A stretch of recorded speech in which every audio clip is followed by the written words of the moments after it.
CM ಬದಲಾವಣೆ ಆಗಲ್ಲ. ಏನು ಬದಲಾವಣೆ ಆಗುತ್ತೋ ಆಗೋದಿಲ್ವೋ ಅದೆಲ್ಲ ನಮ್ಮ ಪಕ್ಷದ ತೀರ್ಮಾನ. ಯಾಕೆ ನೀವು ಮಾಧ್ಯಮದವ್ರು ಯಾವಾಗಲೂ ಅದನ್ನೇ ಕೇಳ್ತಾ ಇರ್ತೀರಾ?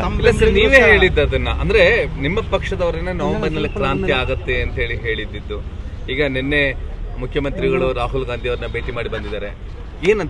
ಏನೋ ಮಾಧ್ಯಮಗಳಲ್ಲಿ ನೋಡಿದಪ್ಪ, ಸಂಪುಟ ಪುನರ್ರಚನೆಗೆ ರಾಹುಲ್ ಗಾಂಧಿ ಅವರು ಸಂಪೂರ್ಣ ಅಧಿಕಾರವನ್ನು KPCC ಅಧ್ಯಕ್ಷರಿಗೆ ಕೊಟ್ಟಿದ್ದಾರೆ ಅಂತ ಮಾಧ್ಯಮಗಳಲ್ಲಿ ನೋಡಿದೆ. ಉಳಿದಿದ್ದು ನೀವೇ ಫೋನ್ ಮಾಡಿ ತಿಳ್ಕೊಬೇಕಷ್ಟೆ.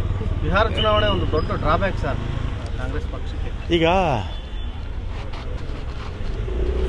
ಇಡೀ ಮೋಸಗಾರರೇ ತುಂಬಿದ್ದಾರೆ.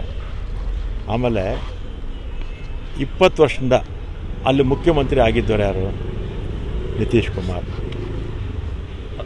14 ವರ್ಷದಿಂದ BJP ಸರ್ಕಾರ ದೇಶದಲ್ಲಿದೆ. ಎಲೆಕ್ಷನ್ ಕಮಿಷನ್ನು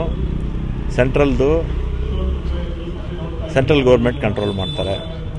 ಸ್ಟೇಟ್ ಎಲೆಕ್ಷನ್ ಕಮಿಷನ್ನು ನಿತೀಶ್ ಕುಮಾರ್ ಅವರ ವ್ಯಾಪ್ತಿಯಲ್ಲಿತ್ತು. 47 ಲಕ್ಷ ಜನ ಮತದಾರರು ಹೇಗೆ ಸೇರೋಕ್ಕಾಯಿತು? ಈಗ 47 ಲಕ್ಷ ಜನ ಮತದಾರರು ಇವರು ತೆಗೆದಿದ್ದಾರೆ ಅಂದರೆ ಅವ್ರು ಇರಲಿಲ್ಲ ಅಂತ ಹೇಳ್ತಾರೆ. 20 ವರ್ಷದಿಂದ ನಿತೀಶ್ ಕುಮಾರೇ ಇದ್ದಾರೆ. 14 ವರ್ಷದಿಂದ ಕೇಂದ್ರದಲ್ಲಿ BJP ಸರ್ಕಾರನೇ ಇದೆ. ಕೇಂದ್ರದ ಎಲೆಕ್ಷನ್ ಕಮಿಷನ್ನು ಇದೆ, ಸ್ಟೇಟ್ ಎಲೆಕ್ಷನ್ ಕಮಿಷನ್ನು ಇರುತ್ತೆ. ಹೇಗೆ ಸೇರುತ್ತೆ 47 ಲಕ್ಷ? ಅಂದರೆ ಈಗಲೂ ಕೂಡ ಅಲ್ಲ, 47 ಲಕ್ಷ ಹೇಗೆ ಸೇರ್ತು? ಅವ್ರದ್ದೇ ಸರ್ಕಾರ. ಈಗ 47 ಲಕ್ಷನ ತೆಗೆದಾಕ್ಬಿಟ್ರು, 18 ಲಕ್ಷನ ಸೇರಿಸ್ಬಿಟ್ರು. 18 ಲಕ್ಷನ ಸೇರಿಸಿದ್ರು. ಆಮೇಲೆ ಚುನಾವಣೆ ಸಂದರ್ಭದಲ್ಲಿ ಎಲ್ಲ ಪಕ್ಷಗಳು ಕೂಡ ಚುನಾವಣೆ ಪ್ರಣಾಳಿಕೆ ಕೊಡ್ತಾರೆ, ಅದರಲ್ಲಿ ಆಶ್ವಾಸನೆಗಳು ಕೊಡ್ತಾರೆ. ನಮ್ಮ ಸರ್ಕಾರ ಕೂಡ 2023ರಲ್ಲಿ 5 ಗ್ಯಾರಂಟಿಗಳು ಕೊಡ್ತೀವಿ ಅಂತೇಳಿ ಇನ್ನೂ ಅನೇಕ ನಾವು ಕಾರ್ಯಕ್ರಮಗಳನ್ನು 5 ವರ್ಷದಲ್ಲಿ ನಾವು ಮಾಡ್ತೀವಿ ಅಂತ ಹೇಳಿದ್ದೀವಿ ಚುನಾವಣೆಗೆ ಮುಂಚೆ.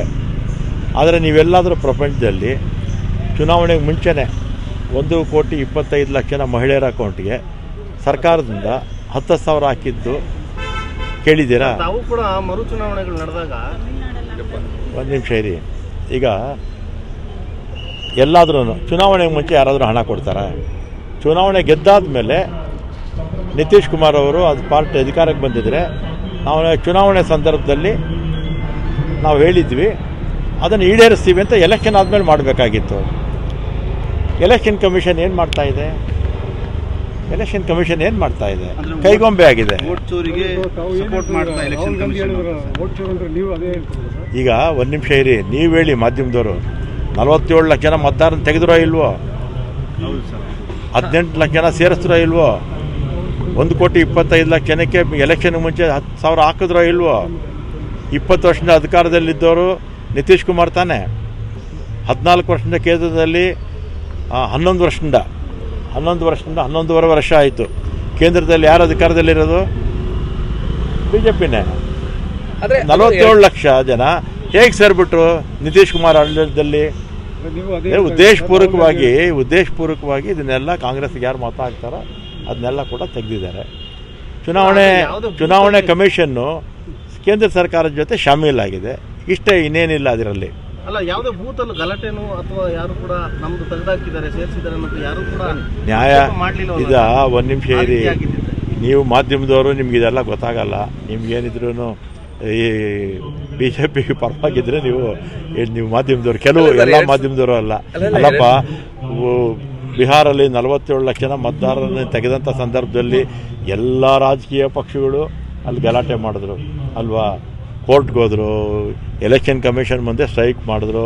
ಇದೆಲ್ಲ ಮಾಧ್ಯಮದವ್ರು ನಿಮ್ಗೆ ಗೊತ್ತಿಲ್ವಾ? ಅಲ್ವಾ? 10,000 ಕೊಟ್ಟಿದ್ದು ಗೊತ್ತಿಲ್ವಾ ಅಧಿಕೃತವಾಗಿ? ಒಂದು ನಿಮಿಷ ರೀ, 10,000 ರೂಪಾಯಿ ಎಲ್ಲ ಎಲೆಕ್ಷನ್ ಮುಂಚೆ ಕೊಡ್ತಾರಾ? ಇಡೀ ದೇಶದಲ್ಲಿ ಎಲ್ಲ ಕೊಟ್ಟಿದ್ರಾ?